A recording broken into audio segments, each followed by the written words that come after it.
So real quick, before you did that,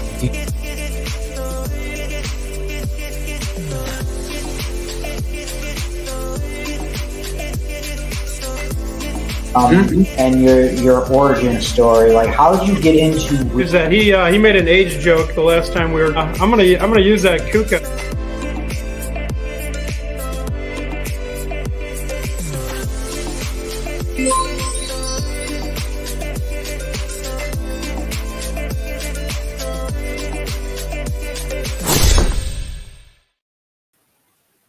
Hey, how's it going, everybody? Listen, we got a great guest today. His name's Carson Whaley. I've had him on here before, so we've had his origin story, how he started, what he's doing, things like that. If you missed that, go back. It's in one of the previous episodes that before this year, before we even started naming the show.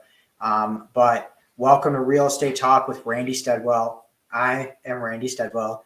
Nice to meet you. If you're new to the show, please do comment. Let us know what you think. Ask any questions you want in the comments, so on and so forth. So without further ado, I'm going to bring on Carson. Carson, how you doing? What's up, man? How are you? I'm doing all right. How are you? Good. Awesome. So we're actually just talking about your deal you had in Hazel Park. Yeah, we're doing some comps. Yeah, running some comps and things like that. So, is that property in good condition? Exterior is in good condition. It has, not newer, but it was before it was tenant occupied. It was owner occupied, and so he had done roof, face of soffit, gutters, siding, all that good stuff. The inside's just hasn't been touched in 15 years. Needs a facelift. So. Shit, just a nice cosmetic rehab. So it appears to be. So by all means, if you're interested in the Hazel Park area, you got his number right there. They give him a call. But we'll go into some business strategies and things like that. So since the last time we had you on, I think it was back in October. I think so. Yeah. How's business going? Have you changed anything? What have you learned? And so I think it was like October when we last met. The reason I say that is because that's when I had just moved down here into Detroit. So by force of my conditions now, I have things have changed for business as far as I still do everything out of Genesee County, Flint area. Okay. Little bit down in Oakland Park, obviously Oakland County, obviously with that Hazel Park deal. But I would say that now I'm a little more strict with what I'm looking at, which has kind of forced me to get better at running my numbers, strictly just because I don't want to drive up there every single day. And just look at every house. And so it's forced me to get a little better things too, just to be a little more efficient. So. Got it. Yeah. So are you trying to do a little bit more virtual or just schedule everything where you go up there all at once? So a little bit of both to answer your question. I still look at everything that I buy, obviously, or wholesale and buy, but I would say that my process is a little bit different as far as talking to a seller, getting a little bit of a pre-commitment. Not most cases, I would say 50-50. I will get a contract out of somebody before I go to the house. And if I can't get a contract, then I do something called an upfront contract. It's basically just a little bit of commitment from you to know that basically I'm setting the stage and letting you know I'm coming to buy the property, not to take a look and get you an offer or let you know what I think it's worth, Got it. And if they have anything against that, then I don't really go to the house. So so it's basically like you're saying, okay, based on what you've told me, if everything that you said is accurate, this is what I can pay. Yep. And most times it's on, but sometimes it's off. And when it is, they can understand because it comes from a place of, well, look, so the furnace was new. Furnace clearly not new. It looks to be 15, 20 years old. We're going to just adjust accordingly from there.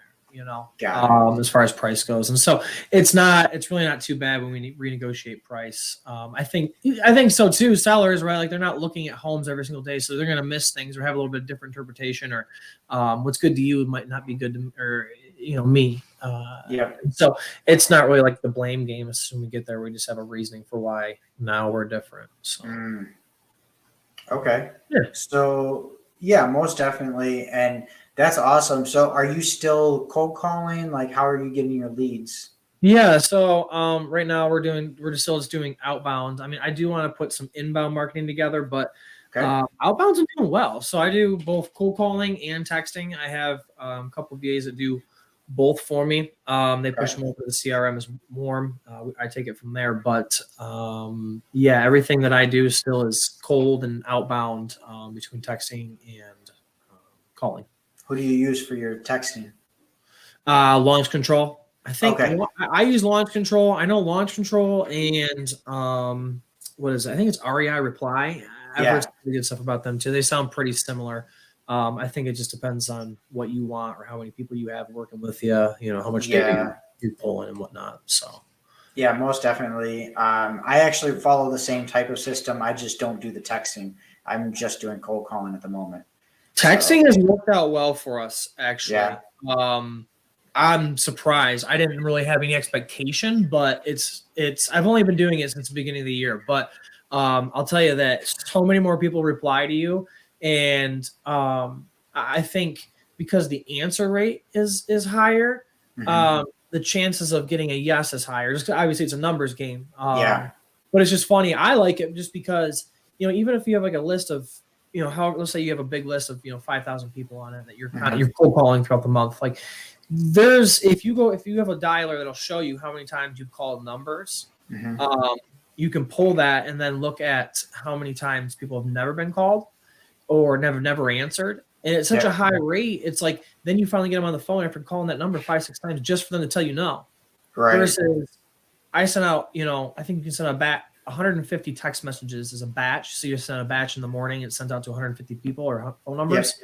Even if they come back and say, no, F off, whatever, at least I got that response out and then I can push you out instead of continue marketing to you. Got it. At least, like to me, any response is better than no response. Oh, 100%.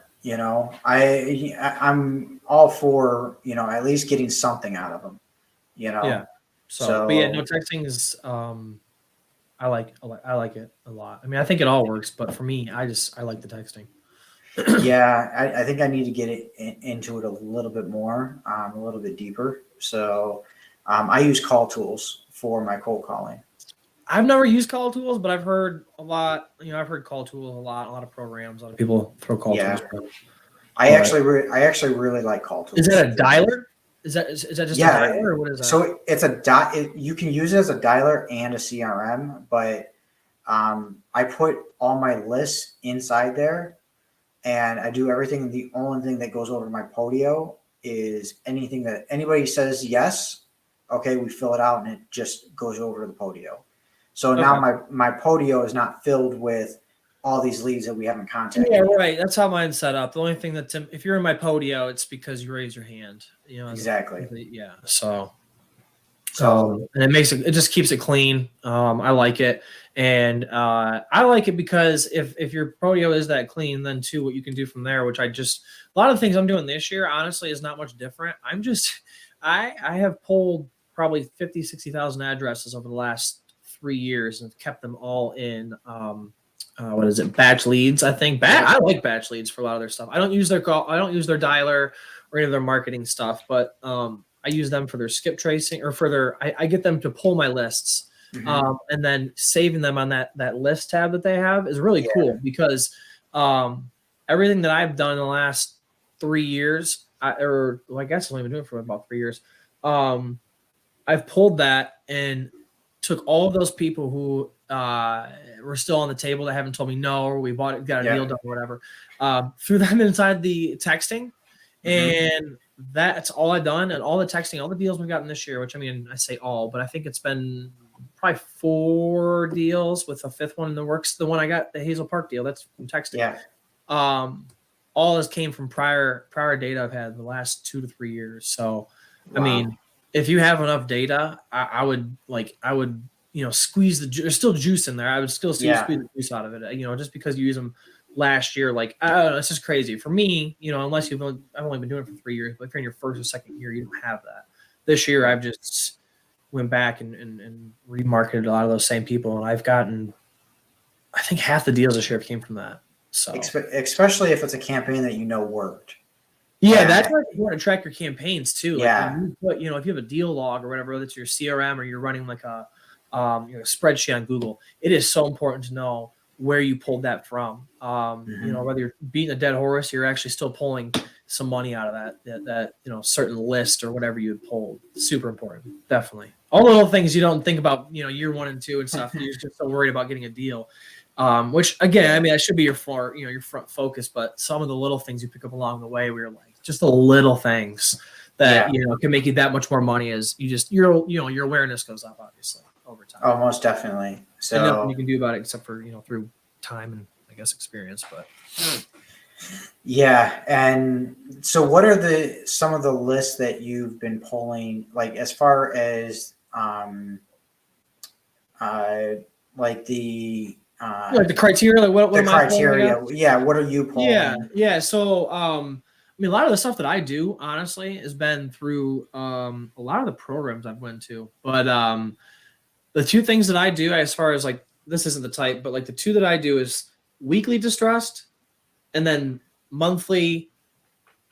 Well, how would you say? I guess weekly distressed, and then a monthly large, more general list. So weekly distressed, which there's probably 10, 15 different types you could do, but I do probate, pre-probate, and inheritance.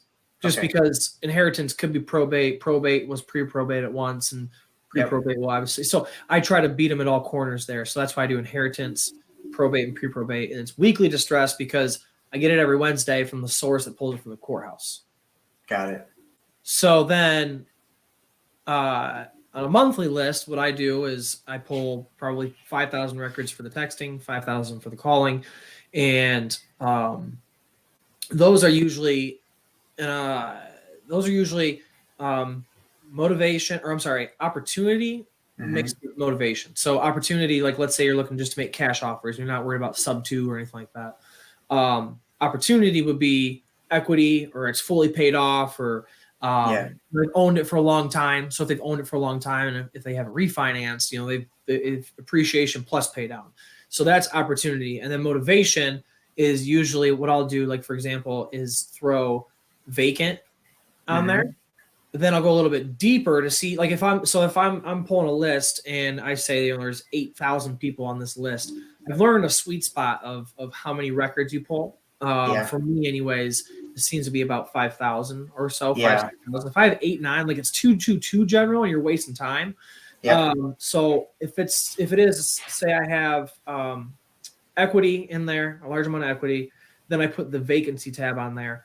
The other thing I'll do is throw at least a $5,000 lien on there, whether that's a mortgage or taxes or whatever, because then they have some type of payment or some type of post for payment that they need to make due before foreclosure or something like that. So it just depends on how small or large of an area I'm pulling a list from, but typically it's opportunity mixed with 1 or 2 types of potential for motivation. So we do a lot of tired landlord, and so which usually is tired landlord, or what do you call it, non-owner occupied, with some sort of lien on there, whether that's a mortgage or some sort of involuntary lien. I was doing tired landlords, and I was not getting successful hits because they're all like, well, yeah, give me an offer, or basically I want retail price. Right. And I'm like, sorry, that's not going to happen. So obviously you're not a tired landlord. So, but I'll tell you what, the tired landlords, I mean, it's hit or miss because you never know what their situation is. But when you have that lien on there and all of a sudden you ring that one person who has been paid in 3 months, 5 months, like now they have pain. So as for as many of them that are out there that have, debt on their property, but their property is cash flowing with a good tenant, you're still going to get those 2, 3, 4, 5 deals on that list where someone's tenant is not, that property is not performing. And I like those because those are gold. I like working those deals because the sellers are obviously a little more keen to real estate. And so, it's easier to explain a win-win to them, and as long as you're actually providing a solution to them, they're easier to work with, in my opinion. They're probably, some of them are going to give you a hard time. That's just kind of some people's personality type. But I don't know. I seem to click with those type of people.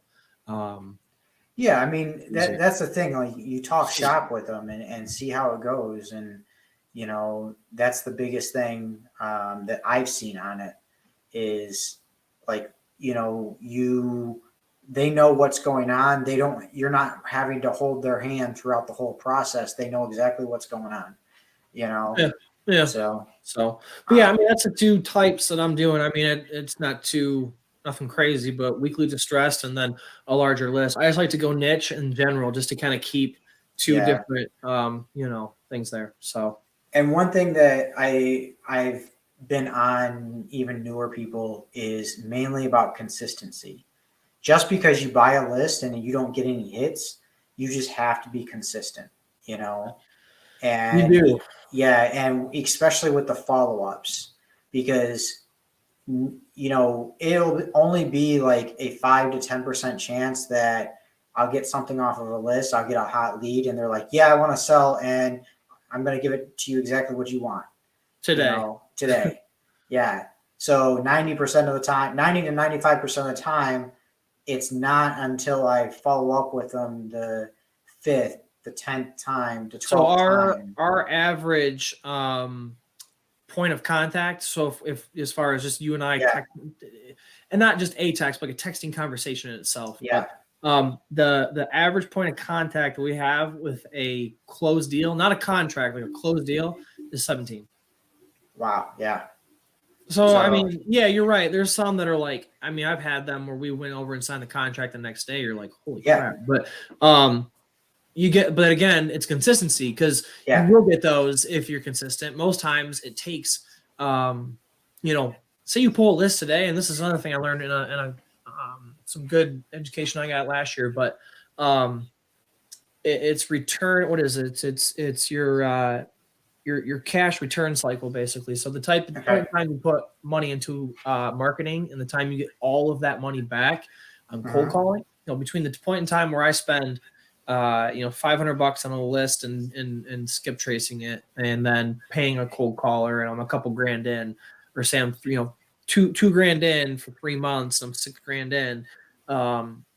It's going to take 3 to 5 months to get the return on that. Not to say that you won't get one in the first couple of weeks, but if you average that out consistently for 12 months and you look from the point in time you pulled that list to the time you got the deal done, it's usually about 3 to 5 months. Because you're going to pull that list for, say, a month or whatever, maybe a month or two goes by, get the deal, another 30 days goes by, that's 3 months, right? Or you get somebody who is ready to go, but they just can't make the decision yet because they're waiting on somebody or something legitimately that they can't yet close. So that's another 30 days. So it's usually about 90 to 120 days is your return on that cash conversion cycle is what it is what it's called, conversion cycle. So patience and consistency. It sucks, like being patient and consistency in the same sentence is kind of weird, but like if you learn that, and you just know, and it's tough, but it's funny being how much more comfortable I am knowing that I'm going to get a deal or two in the next couple of weeks or whatever, versus the first 6 months, like crap. Am I going to eat? Really, it's going to be a math equation. The more people you talk to, the better chance you have of getting a deal. And as long as you keep on your follow-ups and keep with those, they will come, and it will happen. So, but that's one thing I've learned about is just developing a system. So, for beginners out there, they're hand dialing, their spreadsheets, they're doing all this and things like that. And it's great to start off with, But you at least want to think about even just drawing it out like a flow chart of how you want, like, okay, you cold call, the lead comes in, where do you want it to go? How do you want to follow up? And what do you want to say? Things like that, and you don't have to have all the systems. You can just, okay, this is my plan for when I can afford it, when I do my first couple of deals and I can put money into it. Yeah, I would say so. Like, if I could put some input on top of that to actually give somebody a something like trackable and measurable. Our average. So to give you some numbers, as far as getting a contract, it takes us about 27 to 30 warm leads, people who said yes to get a contract. Got it. So if you think about, you talk to, I forget, I think our average, like, person we talk to person who raises their hand is like 1 in, like, I think 70, something like that, right? Okay. So that's actually not bad. Numbers, so like 1 in 70 to get a warm lead, and then you get 27 to 30 warm leads to get a deal. And so you ask yourself, if you want a deal a month, I think if you're just starting off, instead of 27 to 30, you're probably looking at closer to like 50. So if you think about how many conversations it takes to get 50 yeses or 50, interested people, you probably are going to have to pull a list of 5,000 people or something and just hammer that thing every single day. And so, like, if you're to call and say you're calling, you're dialing 500 dials a day, which, if you have a dialer, it sounds like a lot, but an auto dialer, as you know, is going to knock out 100 in 6 hours. And that's just 6 hours of sitting on a dialer, right? 6 hours. So say you're doing, 500 dials, and I said it takes, say it takes 75 to get, that's 6. So that's 6 people out of that, and you're doing that every day. You got to think about the numbers where maybe that you make sense so you can get a deal. So it takes a lot of people to talk to get a yes, and it takes a lot of yeses to get an actual deal. So I would think of it in that process and how much time you can sit there once you know how many people it takes to talk to get to talk to take it to yes. And this right here, I just kind of want to bring up is exactly why wholesalers are important. Okay. Do you think a fix and flipper is going to do all that work? 30 to 40 hours a week. Yeah, right. They don't have it. They're like, no, I want to get my next flip. I want to get there. I want to turn that money as much as possible. And I want to work on the next flip. So, 100%. That's the reason why we are wholesalers. That's the reason why there are wholesalers. And that's the reason why fix and flippers should love us. Most do. Some want to count our money, unfortunately.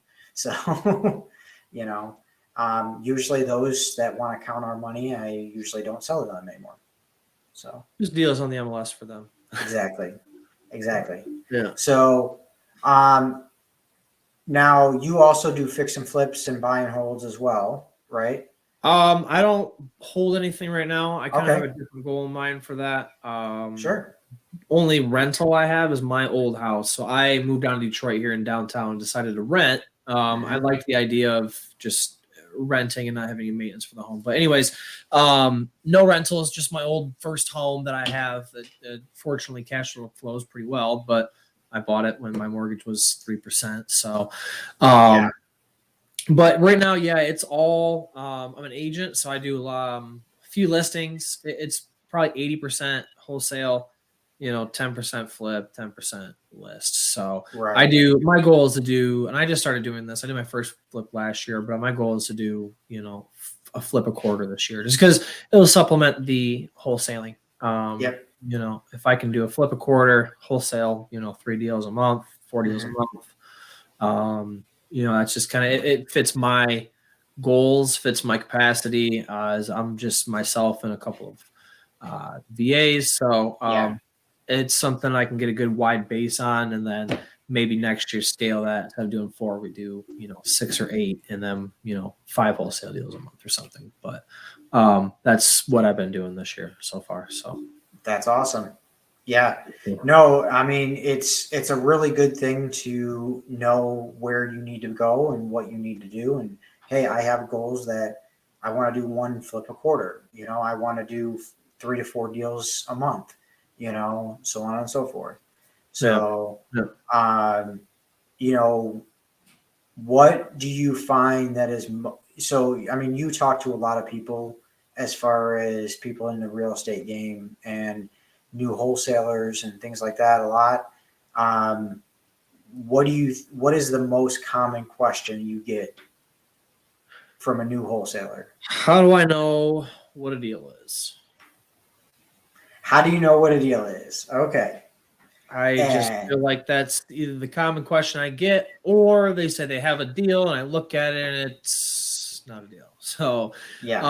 no offense, that's what I did first too. But I think, the biggest thing as far as a deal goes, like I would say, I guess if you're like brand new, Yeah. there's 3 things to get to know what a deal is, or 3 components to learn to understand what a deal is. As is value, what the cost of repairs are, and then after repair value. And it sounds super silly, like, okay, yeah, I know. That's what I'm trying to do, figure out the cash offer price. Right. I honest to God, I love wholesaling. I really do. But I think lately it's been misguided and probably overlooked as far as wholesaling goes. I mean, it's a great way to get in with no skin in the game. Try to, it's the lowest barrier to entry, but I would say you have to take an avenue to probably put a little more skin in the game. And I'm not saying you have to have a big bank account and go out and buy houses, but I would do 1 or 2 things. Either become an agent so you can get access to MLS and understand the actual components to real estate and learn to know what you're looking at, running comps, pulling values, understanding what's what, or try to learn the lens of an actual investor. Wholesalers, we're not investors, we're marketers. That's all we do is market. But learn what it's like to be an investor. What I mean is go to your meetups and learn and meet your private money lenders. And the reason I say that is like, check this out. So, I mean, it sounds simple, but it's overlooked. But if you go get some relationships with private money lenders, they're people that you can ask, what the criteria is to lend on a property. And they're going to tell you, and that's kind of the criteria things it needs for a property to be a deal. So you're going to learn from them. Obviously, you want to reach out to buyers in the area, start asking them. I mean, I would say to be, drop your ego and have some humility and just ask around like buyers, people you can trust and know. But anyways, going back to the lender, if you make some relationships with private money or hard money lenders, and obviously if they lend on it and they're going to be able to lend on the property, you bring them a property that's a deal and they're able to lend on it. Think about it. It's a deal. Like they have most, unless they're a new lender and their criteria is not good. But I mean, if you bring them a property and you have under contract or trying to get under contract and they take a look at it, ask some questions, whatever, they're running their criteria and they say, okay, yes, we'll lend on the property. It's a deal. Doesn't mean you have to go, excuse me, it doesn't mean you have to actually go through everything, right? But like now and doing that, then it's a deal. And so if it's a deal for you at the price you're sending to them, right, to run the numbers. I mean, why would $5-10 grand more not be a deal for another investor? Right. So, I mean, those are things I would do to condition yourself to get better at knowing what ARV is and what repair costs are, what as is value is. Since I've been an agent and I pay for MLS access, which MLS is just that's the database that agents have access to look up properties that are for sale, pending, closed, to look at what they sold for, all that stuff, the old pictures. And that access right there, I mean, I'm able to pull and look at things so much deeper and look at what things are actually selling for cash. Like, I mean, you can go in there and literally just like PropStream, but, pull comps. You can start to look what things are pulling for. I mean, I guess to know as is value real quick, I mean, I think the biggest thing is to stick to the structure style. Yeah. With a mile, if you can, at least for the first 2 comps, or probably 3. You can go deeper if you can't find anything then. But structure style, location, which location, obviously, like everybody says in real estate. And then make sure you're within a range of square footage in your build. Yeah.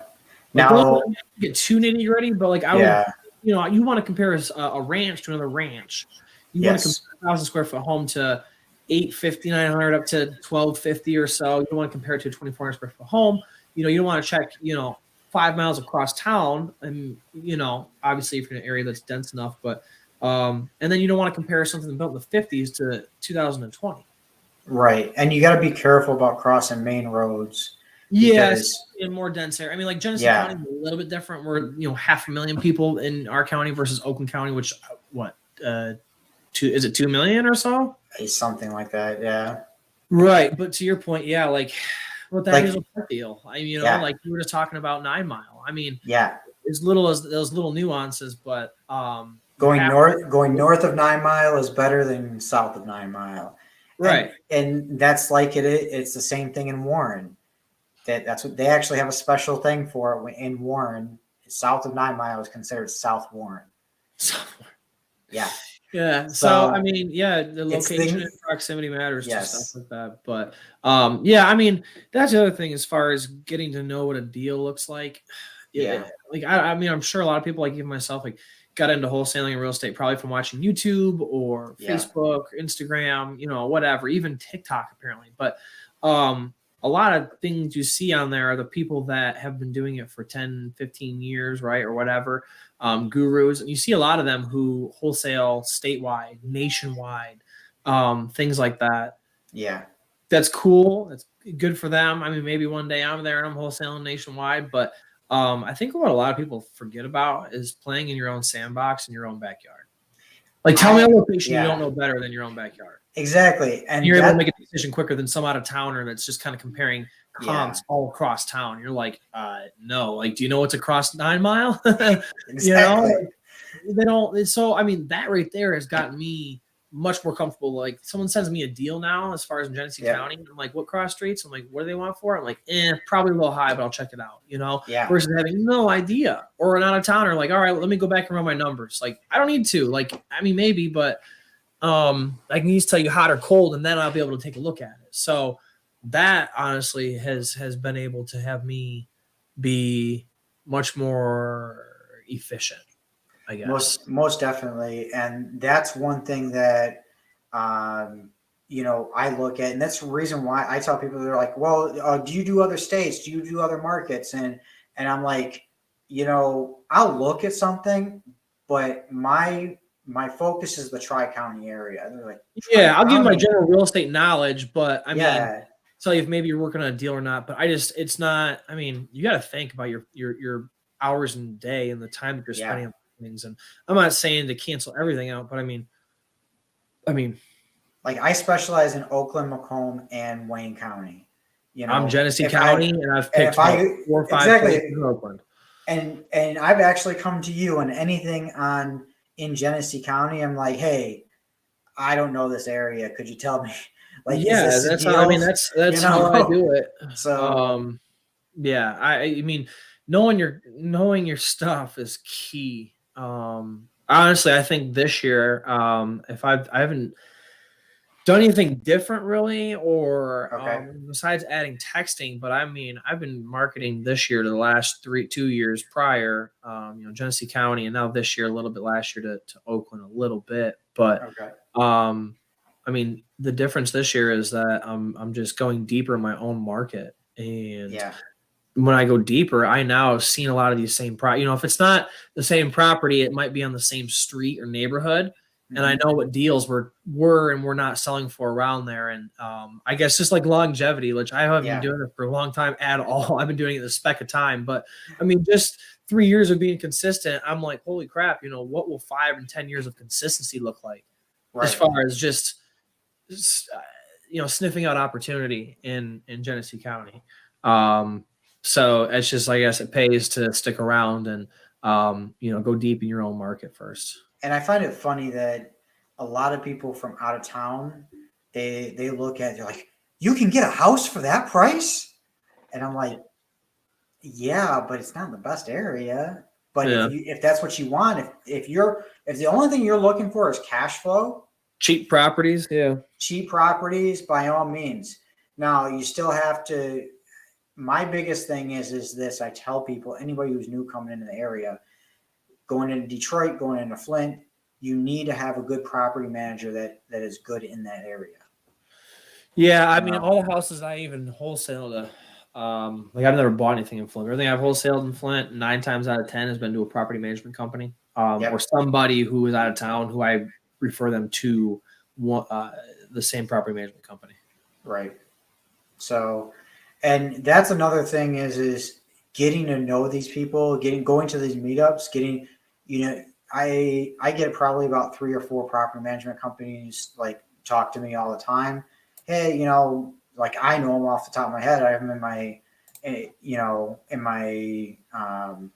my phone and everything, and they're good people. They know what they're doing, and if a buyer or somebody they have buyers, they have, and that's another thing. They do have buyers, so I send them my deals and I get them added to my buyers list. Property management companies are also licensed.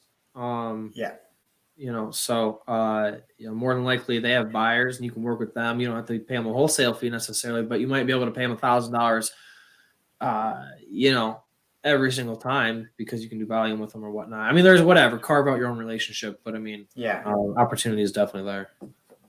And that's another thing is that when you talk to them, guess what? Some of their property, when that's distressed or tired landlords or whatever, they come up. They're going to come to, So things like that. Now, tell me a little bit about, how, when you're talking to a seller and, they're giving you a little bit of a resistance, I guess, what is your strategy behind, do you try to be as transparent as possible? I guess run me through a little bit of when somebody's trying to be like, oh, you're a damn wholesaler. And I've actually had that a couple of times. I had one guy say, I don't want to sell to investors at all. I want to sell to somebody who's going to live in the house. That person, there's nothing I do with that. I mean, good for you, that's fine. I'm not here to convince you or waste your nor my time. But exactly. To answer your question on that, so honestly, there's a lot of things I've changed up in the last 6 months. If anything, this has been my process. So my process is a little bit more lengthy as far as the initial cold call, cold text. We bring after that, they push them over. The first conversation I have with you is just a follow-up call. Hey, my partner reached out to you on your property here. Do you have any interest in selling that property now or in the near future? Oh, you do? Okay. And I go into telling them, I basically set the stage. Every single conversation we have with them. So we have first, it's a follow-up call. Second, it's a process call. So process is initially us asking you the 4 questions, trying to dig for that motivation, et cetera, et cetera. If you are able to walk through that whole process call with them, after that, we formulate the urgency. And the next call is the offer call. But every single one of those calls, all 3 or 4 of those calls, is basically the first thing I'm letting you know is the time the call will be. Hey, do you have 5, maybe 10 minutes for this? Okay. I give you the agenda and the reason, and then the opportunity to say no. And that's on every single call. So it forms basically, it lets you, because like the thing I hate when people cold call me about whatever is that you call me out of the blue. You don't tell me why you're calling. You don't tell me who you're with. And you don't even tell me like how long we're going to be on this call and the agenda. You just start firing questions away at me. And I'm like, you didn't even ask me if I was, if I had a couple minutes or if I wanted to answer your questions, right? Or any questions to ask you. And then why you're even asking me these questions, like, because then I feel defensive, like I'm going to give you some answer that you're going to use that information to use on me. Every single call. And I don't know if you're looking for this in depth of a process, but I've learned that through the process, if you make a solid process, and I'm not saying you have to make it a long process, but the commitment from them, the level of commitment obviously is deeper and deeper the more you go down that path with them. And every single time I go on that call, it's basically that time, agenda, the reason I'm calling, and then give you the option to tell me no, letting you know that's okay. It gives people a better frame of mind and brings their guard down because they know what's coming, they know what it is, and the reason you're asking the questions. And so I would tell you honestly, the only resistance I really get is on phone call 1. Yeah. And then phone call 2, which phone call 2 is then if we're taking you down that road, or you're just going to get put on to, I don't know, a 6-month follow-up. Got it. Because you made it to the second phone call, so we'll just follow up you in 6 months. If we get to the third call and something happens, like, I don't know, that something fell out or whatever. But yep. that third and fourth phone call is usually to figure out what kind of offer we're going to formulate. And the only reason you're getting to the fourth call is if we're giving you an offer. On the third call, we're trying to figure out the only other thing that is if you're able to make a decision right now. Is there anything right now that's holding you back? Or we don't even ask holding you back, but once you got the offer, what's the next thing you have to figure out, if anything? Yep. And if they tell us, oh, well, I got, whatever, wait for probate, whatever. Okay. So we know that even right now, if we wanted to, and the perfect price came, you can't sell. We're not giving you a price. Right. We're putting you on a consistent follow-up for 3 months to become your best friend so that when the time comes, it's not a question of if we're working together. It's just a question of how we're going to work together. And if I'm going to list your property, I'm going to buy it myself, subdue, cash, wholesale it, flip it, whatever. Yeah. And so that's honestly how I've been able to be a little more efficient with my time, knock down the resistance at the end. Because everybody hates it and you work on this deal forever, and then you get to the end and it's like we're way off on price, or they have some objection that we never even talked about. And it knocks all that stuff out of the way to the point where, I'm going to your house because we're buying it. Yeah. So that's one thing that I do. Actually, when I follow up, hey, hey, my partner actually gave you a call the other day about your property. She said that you are interested in selling it. Do you have this is just a follow-up call on that. Do you have a few minutes to talk? Mm-hmm. If they say no, great. When's the next time I can reach out to you? Yeah. I always ask them, hey, if you were me, when would you follow up with you next? Like, when would be a good time for me to actually reach out to you then? Yeah. And yeah, even if they say no, I'm not selling right now, I say, okay, great. Is it okay if I follow up with you in, say, 3 months or a month? Yep. And if I say a month and they say, well, better give it 6 months. Okay, great. I'm scheduling a follow back up in 6 months. Yeah. I always ask, and I always leave it up to them too, just to see what they say, instead of asking, is it okay if I give you a call in 6 months? Instead of them saying yes or no, I always try to ask them to get an answer out of them. I was just like, okay, cool. Hey, if you were me, is there a time that you maybe follow up with you in the future? And they might say next month. Oh, shoot. Okay. Cause like you're thinking 6, but they might be thinking like not right now, because literally at the moment they got 3 calls that day, and 2 weeks later they can get a call from whatever. And they're like, yeah, taxes are due or probate's done. They're like, oh, I thought that was gonna be 3 months. And it changes. So, I used to always say, okay, is it okay if I call you in 6 months? Thinking because if I push the envelope that far out, they're okay with it. Instead of me saying, can I call you in 30 days? No.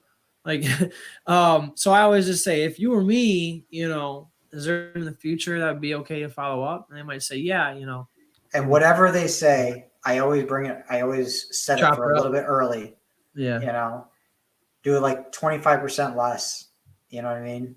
So, for sure. Yeah. So like if they say, okay, call me back in next month, I'm scheduling a call back in 3 weeks. Yeah, that's about what we do, is that 2.5 mid-March, 2.5 weeks on a Wednesday, or depending when we talk to you, 3 weeks, something like that. Yeah.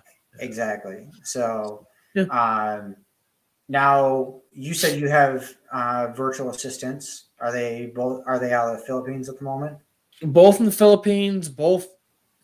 I don't know how that goes as far as education, but college degrees. Both have worked for Verizon, BP Oil, Allstate Insurance, or Farmers Insurance, I think. But they've got great English. They know our culture as far as a little bit of slang, whatever terminology. Yep. And they've had interaction with real estate. So I got fortunate. My VA actually recruited the other VA. I paid him a little bonus to go find some friends, and I interviewed them because he's been with me for a month and a half, and I'm like, or a year and a half, and I'm like, well, if whoever he's hanging out with has to be a little bit like him as far as just he works hard, he's loyal, and I treat him well. I know his family's name, everything like that, so I'm really good to him, and I have culture in our I mean, as much culture you can have with VAs, but I mean, like he's not just some VA that works for us. Whatever, like I don't know, I treat him better than probably most people do. Honest to God. Most definitely. So there's a question from Lewis over here. If he finds a creative finance deal, is it worth contacting a lawyer to draft up the contract? So if being a sub-2 student, I'm going to let you answer that. Yeah. So if I find a creative, what was the question? If we found a creative deal, is it worth contacting a lawyer to draft up the contract? I mean, yeah, for sure. I mean, once your lawyer drafts up that contract, you can take that template and probably use that to draft up the paperwork. But I would say it's a very good idea to have an attorney, or a lawyer on your side. I wouldn't say it's a lawyer, more so like a real estate attorney. Yeah. Local real estate attorney is great. You don't have to use them for everything. They're obviously, a little expensive, but they're worth it. You know that it's going to be exactly what you're looking for. So if you found one that you thought was worth it, either A, you're going to find a title company that might be able to have that paperwork, that processor might be able to do it for you.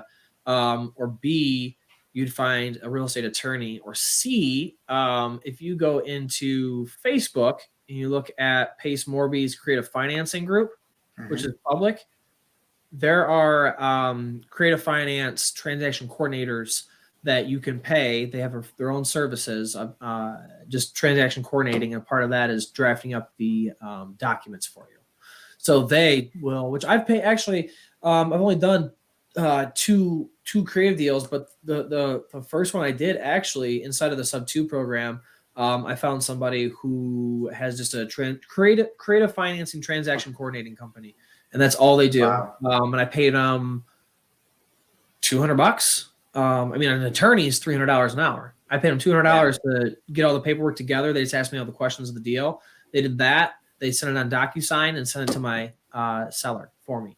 So, I mean, you're gonna pay you're gonna pay at least $250, $300 to a good attorney wherever you're at, for sure. And that's per hour. So, Yeah, I would definitely. That's great. I'm not saying don't. You just, choose what you would think's best for you. So I definitely recommend, using a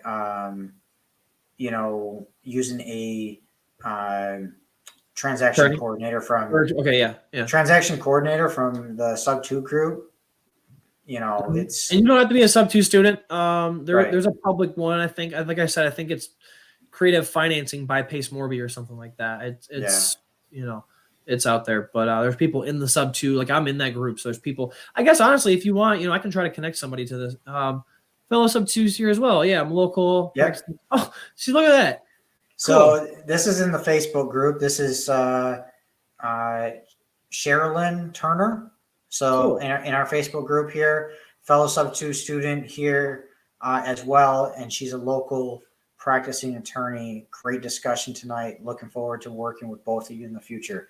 So by all means, Lewis, if you go over to our Facebook group, Metro Detroit Off Market Real Estate Group, you can be able to find this lady in there and work with her. So by all means, but yeah, I mean, try to connect as much as possible. So I'm not a sub-2 student, and I may be eventually, but at the moment I'm not. But Carson here is, and I definitely highly recommend everything that I've seen about the sub-2 group and the program, the mentorship. It's all 100% worth it. So it is. I mean, it's more. Whatever. I mean, you get at whatever you what you get out of things is what you put into it. But it's a good community of people. There's they just started having meetups here in Michigan. We've done them down in Ann Arbor, I believe. Yeah. Gabby has put them on for us. I don't know if she's in here or not, but anyway. And was it sub-2 students only? Yeah, I mean, it's not super strict. I brought a couple buddies that were not in sub two. I mean, the more the merrier. But they're full time real estate, guys. So well, next time, Lindsay, come get me. I'll I go. will for sure. So, but Yeah. most definitely. So with kind of back to what we were talking about as far as talking with these sellers, what is one of the I guess what's one of the best objections that you get from a seller? What the biggest objection the biggest objection I get? Yeah. Oh, if it's objection, that's something I probably have to track or measure, but if it's not price, it's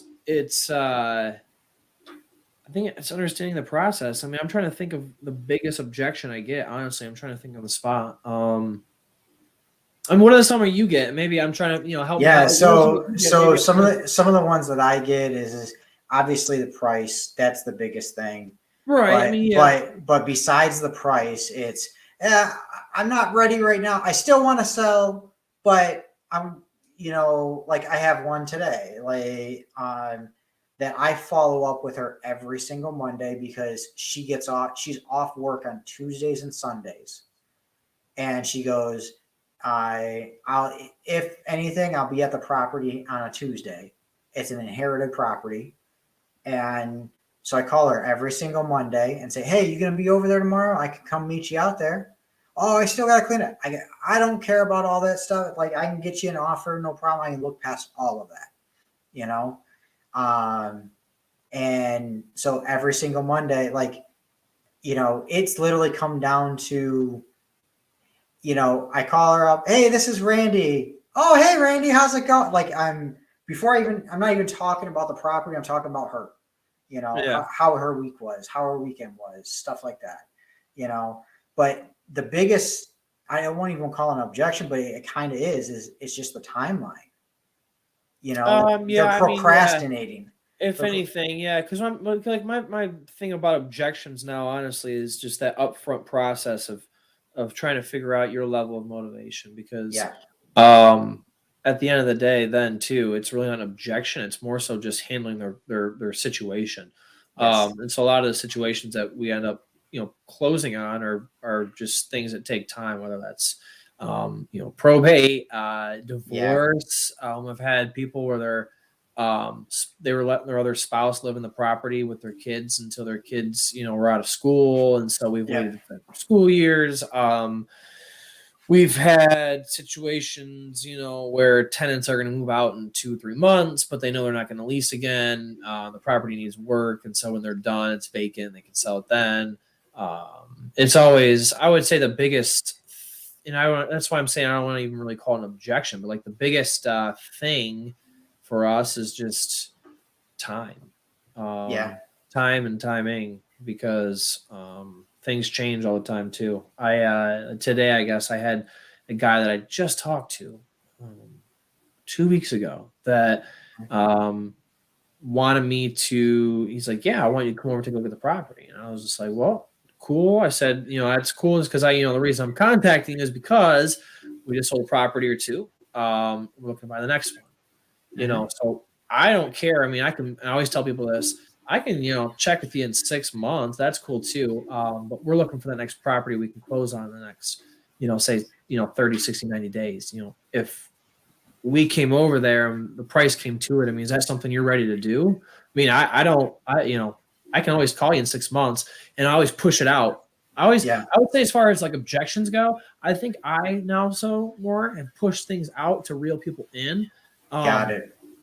And not in a way of like, oh, well, why haven't you listed with a realtor? Maybe you should just I don't do those obvious things anymore, because then it's just like, well, then why the hell did you call me? But I always just do that lost puppy type thing, or giving you way too much benefit of the doubt type thing, to where you correct me or you tell me otherwise. Because I feel like a lot of people, they like to correct people, but they don't like to divulge too much information. So I always say things where, that I try to sound incorrect, where they're like, no.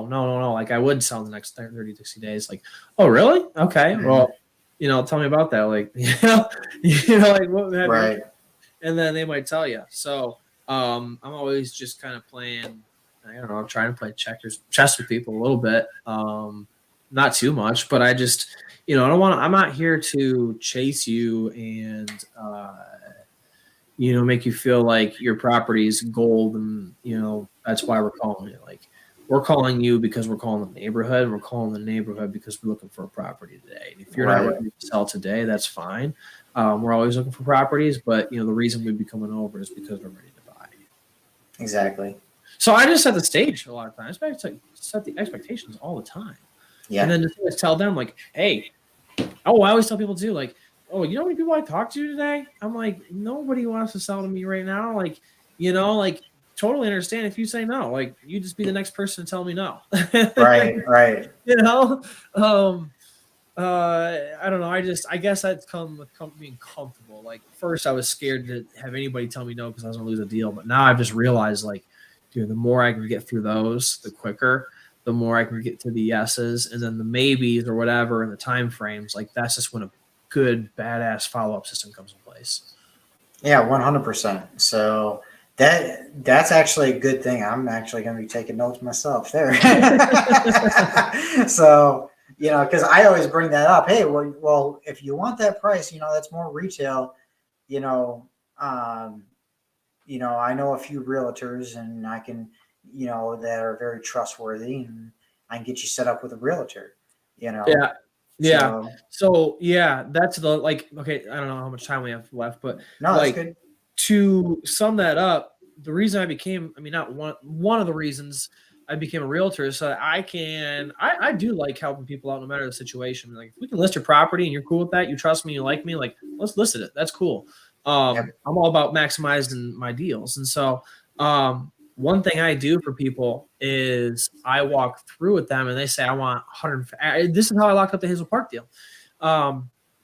He wanted 125,000 for it. Okay. And I was just like, I think that's totally reasonable. I think if you listed the property, you got the tenants out there, and we cleaned it up and we put a lockbox on it, and people were able to walk through the property, and homeowners have the opportunity to say, okay, cool, I can make this my own. I think you can get that all day long. He's like, really? I'm like, yeah, that's a great number. And he's like, yeah, okay. I said, so let me show you what that would look like. And I sent him something called a seller net sheet, which title companies provide this. But if you put the property address in, they'll pull up the local taxes and it'll prorate everything, yada, yada, whatever. The point is, if you tell them a seller net sheet provided by a title company at 125 minus their prorated taxes, closing costs, mortgage, and everything, it'll show you what they're actually walking away with. And so this 125 that he wanted to list for, plus the closing costs, fees, and everything, was more like, I think, what was it? I'm sorry, bad quick math, but that's all right. Ended up being about 112. Locked the deal up for less than that, and it was easier because now we weren't $25,000 off.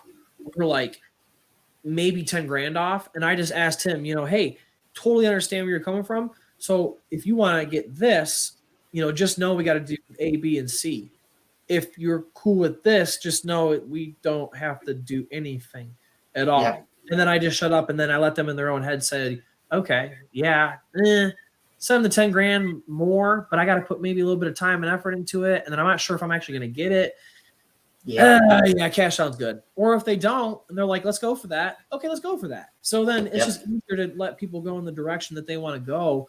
And I can just perform my best for them, because I tell them too, which is the other thing where we anchor back to us buying it creative or cash or whatever. Like, I am going to serve you at my best no matter what we do here. That being said, once we go into listing the property, my offers are off the table.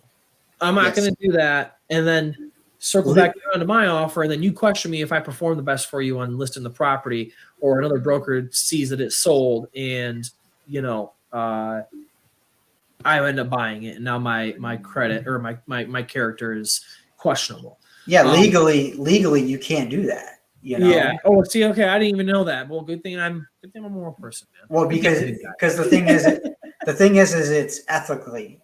Yeah, well, that's what it is, and I mean, I I'm not going to put myself in that position, but then two, it just strengthens your decision as far as, well, shoot, here he is right now making this offer. Yep. I want to see if we can list it, but if it doesn't go, then he's not around to buy it anymore, then, oh my gosh, I got to find another investor. And not everybody does that, but the people that do, then it just solidifies how much more of a deal it actually is. And everybody else, it pushes them in the direction they want to go, and I hold their hand and we go that way, or we don't do business. That's fine. Wasn't meant to be. Yeah, I mean, that's what I do. That's awesome though. So 100%, completely agree with that. And, the good thing is you're showing them, and I kind of do that a little bit. And I let them know, hey, if you go with a realtor, it's on average about 9 to 11% to sell your house. Okay. Mm-hmm. On average. And I say that because it depends if they're going to come back with concessions, they're going to come back with what, things that you may 100% want you to do with the house. Realtor fee and your closing costs, like there might still be 2-3% concessions. Exactly. 4 or 5 or I've seen 6%. So, I mean, yeah, I would say definitely about 10%. That's what I did. That 125, I used 90% of that. I think I came up about 112. But instead of doing that and explaining that to them, I'll just send them the sheets and they'll look at, actual closing costs. I like to paint a picture for people and then let them interpret what good is good and what's bad is bad and what's worth what to them. Instead of telling them, see, now we're only 10 grand apart. Well, now I'm trying to sell you. Yep. Instead, I'm just trying to inform you. That's interesting. So, yeah, and I'm actually dealing with one seller who's it's a high-end property, and they want X number here, but because it's a higher end property, the holding costs and everything alone are just astronomical. So it's like I gave them a one down here, and like I can come up a little bit. They gave me the rock bottom number, which is up here, and I'm like, it's just not going to work, I mean, that's what I tell people too, is I tell them, listen, you think I'm rich? You think I'm buying these $150,000 properties with my money? Damn fool, I use private money, just like everybody else. And even if I didn't, here's the thing, if I'm not borrowing money and paying interest on it, let's say I am using my own cash. It's good as nothing. It's sitting there, not in a savings account, at least making something percent. If I buy this property with my own cash, it's making 0. Yep. So I still have to account for the fact of, and you don't have to get into the technicality of it like that. I mean, however you want to tell them, but like technically you buy your own cash, like, economic loss, like you're incurring economic loss, like you're not making any money. You're losing money on the deflation of the dollars every, month you hold on to it. But it's a cost. Whether it's my money or someone else's money, it costs me to use that money. And, unfortunately that bakes into the cake here of the equation I'm putting together. And, so I have a question that if you come across, have you come across a deal that maybe either got locked up too high or you're not getting any interest on it and you can't really renegotiate, or you want to renegotiate, but really you got no feedback from any buyers? Right. You don't have any power to renegotiate. You don't have any, exactly. So basically you're forced to let the property go, so how do you have that conversation with the seller? Fortunately, I've only had probably in the last 3 years. First year I had some properties fall out of contract. I know what the heck I was doing. Last year and this year, I think together, honestly, I think I've had less than 5 deals fall out of contract. That's awesome. One was we didn't see the property yet. We went there. It was not what they told us. Couldn't renegotiate. That's on the seller. Yep. The other one, pipe burst when the property was vacant. We were told them not to. Dude, honestly, I mean, I'm trying to think. Oh, you know what? Actually, yeah, December I had a property where I locked it up too high and I couldn't move it. But I put an inspection period on it because I was unsure. So the thing is right now is because I'm in Genesee County, like I'm like now, I mean, if I lock up a property, like I'm going to make a commitment, honestly, just to force myself to get better. But I have a commitment to myself that I'm going to close on the property. Just because either I can flip it or I can get it at a good enough price or whatever it is. But for those ones that I don't, I put an inspection period on them. And the only reason I say that is because if I'm not sure about an area, like my first deal that I did down in Oakland County, it was, or not Oakland County, I think it was Wayne. Where's Inkster? Wayne County. Wayne County. I didn't know it. So I told the seller, I walked a little more caution. Hey, cool, yada, yada. I would like a small inspection period on this property. I'm not going to bring, I'm not doing the whole 9 yards, but, I am new to this area. And so I would like a secondhand opinion from my contractor. I did that. They were fine with it. And again, I think it gauges their level of motivation. Because if they're like, you can't do all that, if you don't know what you're looking at, then you don't need to buy my property. Well, then obviously they're not that motivated. They're looking for someone who wants to buy their property, and they don't need someone to buy their property. So I don't know. I mean, sorry for not having a quick answer, but I mean, no, that's fine. If I lock up a property and falls out of contract, it's because I don't know the area. But because I don't know the area, I'm putting an inspection period on it. So it's not of his hard feelings with somebody, and it doesn't tee them up to think that it's a done deal once we sign the piece of paper. Like, hey, just so you know, here I'm getting an inspection period, which means I would love to move forward. I'm planning on moving forward, but if I don't move forward, I told you that there's a possibility I'm not moving forward. I wish that I could just do that on every property and close without an inspection period and stuff like that. But like, I mean, their inspection periods are super normal, man. I mean, 9 out of 10 properties or whatever. How long is your market go through inspection period? Even cash deals sometimes. Yeah. How long is your inspection period? I negotiate with the seller. Usually in my contract, it specifies, unless otherwise said, inspection period is 10 days. That's just what mine says. If somebody moans or groans about it, then we figure something else out. But mine's just standard 10. And then that brings me to another question: is do you put down EMD? I do, but again, inspection period, I get it right back. Okay.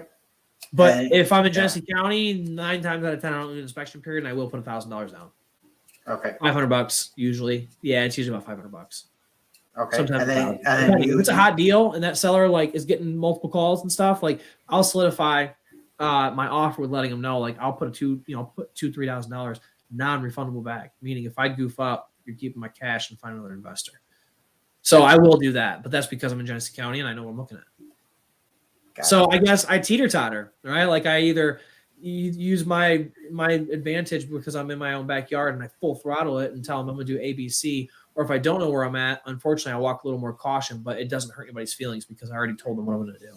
I don't have as much vantage point here versus the guy in Oakland County or Wayne County who can just go for it, and good for him. I mean, he's getting more deals over there than I am, but that's why I play in my own backyard. Yeah. So with that, like for my contracts, I don't have an EMD that I put in there. So, Sure.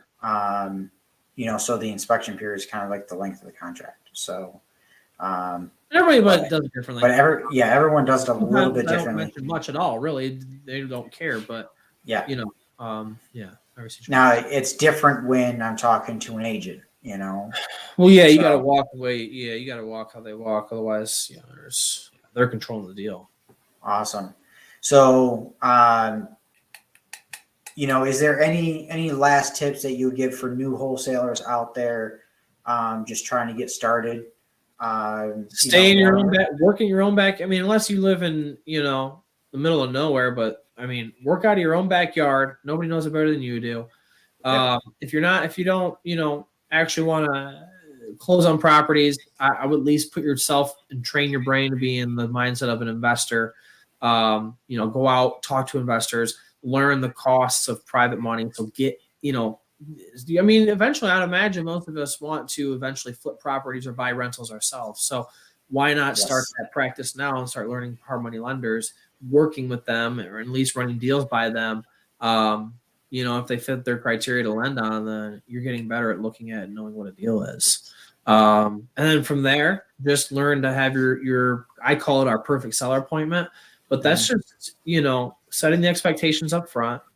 Yep. Telling them how long you're going to be on the call or whatever the conversation is going to be, whether that's in person, the agenda / results of the conversation, and the opportunity to say no. hey, if this isn't for you right now, 97% of people I talk to, it's not. So it Right. wouldn't shock me if it wouldn't be. Right. And that's completely fine. So yeah, stay in your own backyard and start reaching out to your lenders and your buyers or people who are buying and start to become friends with them.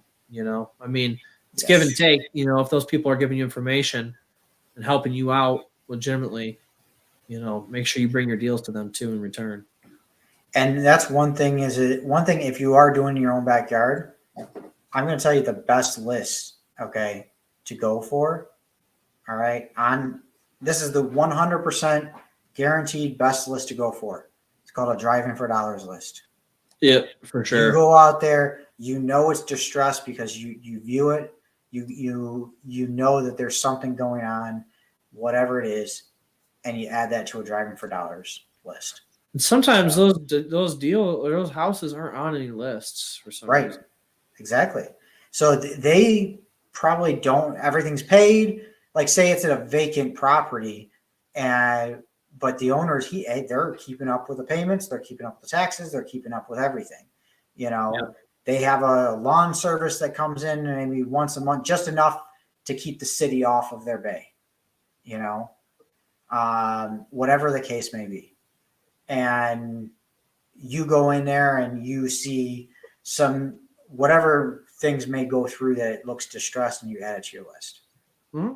Guess what? Now you're the only person contacting them. For sure. So, but I really, really want to thank you for coming on here with me. Thanks for having me again. I really appreciate it. The one thing I like about bringing somebody on that we've already talked with is we don't have to go through the origin story, how you started. Yeah, it was good. We had a lot to talk about. So it was really cool. I really do appreciate it. So cool. Everybody wants to get a hold of me. My number's there. Feel free. Give me a call. Awesome. And then do you need help with anything else from our audience or anything like that at the moment? No, I mean, if you want to get a hold of me as far as getting my buyers list, like I said, I'm Genesee County, a little bit of Oakland. Not to be rude, but I also don't want to waste your time. Like, I'm not in Oakland. I'm not in Wayne County. I'm not in the Thumb. I'm not in Lansing. I'm not in Saginaw. There's people out there, but if you're in the same neighborhoods I'm in, we'd love to work with you. So that's awesome. So what I'm going to do is bring it down, Carson. Just hold on and we'll talk in a minute. So, all right. Cool. But awesome. That is really good. I'm happy to have Carson here. And for anybody else, you want to get on my buyers list, you can go ahead and text me. If you want a JV with me, go ahead and text me as well. And we'll be able to get together. The good thing is on the next podcast, we're going to have Ronald Walker with us again, and we will be talking more in depth on a lot of different things. I think one of them is how to make $12,000 in 4 weeks. So that's something that he wants to talk about. So I'm happy to have him, and stay tuned. The next one will be in 2 weeks. Not next Monday, but the Monday after. So we will be marketing, so keep a lookout for it. And until next time, let's all do deals together.